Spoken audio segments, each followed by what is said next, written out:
Question 1. Your work seems to be separated into depicting people or places, not the two together in the same image. Is this deliberate, and if so, why? It's not deliberate. I've always planned to photograph people in their environments, and I'm currently working on a project that involves that. However, for these two projects, it was practical consideration. With the People's City, a lot of the places photographed were squats, and the people living in them or using them simply didn't feel comfortable about being photographed. So I found that it was much easier to gain access to these places if I didn't want to photograph the people. It also allowed me to really concentrate on the space itself rather than the people, which was what I wanted to do. In this case, I felt that the people may have been a bit of a distraction. I was also partly interested in whether it's possible to photograph people, to take portraits without actually having the people there. If people can leave such a strong trace on their environment that you can photograph them, a portrait of them by photographing their environment and the changes they've made to it. With Dermograph, the project photographing tattooed women, I was making a deliberate change and break from what I'd been doing with the People's City. I really wanted to get back to photographing people because it was something that I'd missed, and I wanted to try my hand at studio photography, which was not something that I'd had much experience before, and I really wanted to get better at doing that. However, I'm now carrying on the Tattooed Women project, shooting on location rather than in the studio to take it to another level. Question 2. Do you think that buildings can absorb or reflect human emotion? Very much so.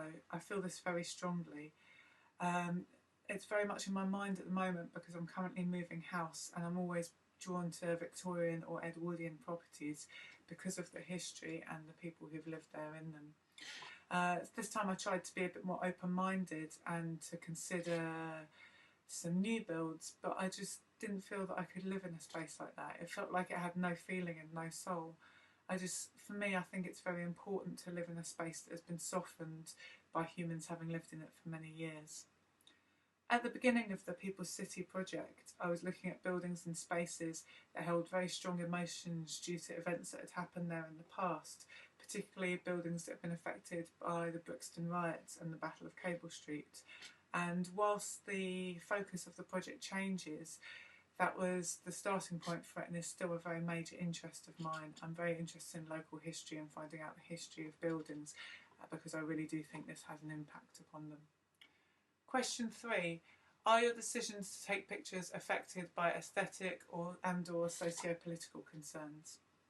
I would say both. The type of spaces I photographed for the People's City were selected by socio-political concerns and as a way of expressing my political beliefs through photography, which was something I'd never really done before, and I felt very strongly that I needed to do it at that point in my life. However, what I chose to photograph at these spaces and how I presented them was dictated by aesthetic concerns. Question 4. What were the triggers that prompted you to make People's City? I looked inside myself to find out exactly what was important to me as a photographer and what defined me as a person and a photographer. I realised that my deep love for the city, both as a concept and as a real physical place, was an important part of me and an inspiration in my work. I also realised that I was becoming increasingly frustrated with the bland homogenisation that gentrification was causing and bringing to London, because that's not what a city is about for me.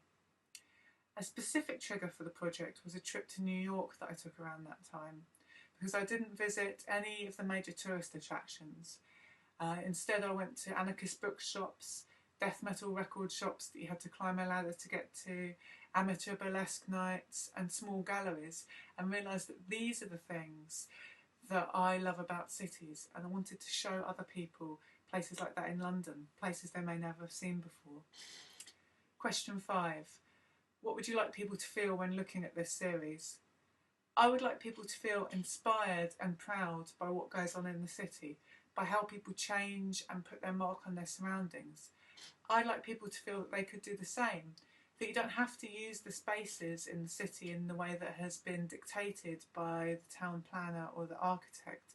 It's up to you to take these spaces and use them for whatever you want. I firmly believe that cities are built for people by people, and it should be about how the people who live there want to use them. I want people to be able to see the wide range of possibilities of different ways to live in a city. And I also wanted people to be open-minded and non-judgmental about how other people choose to live in the city. Thank you.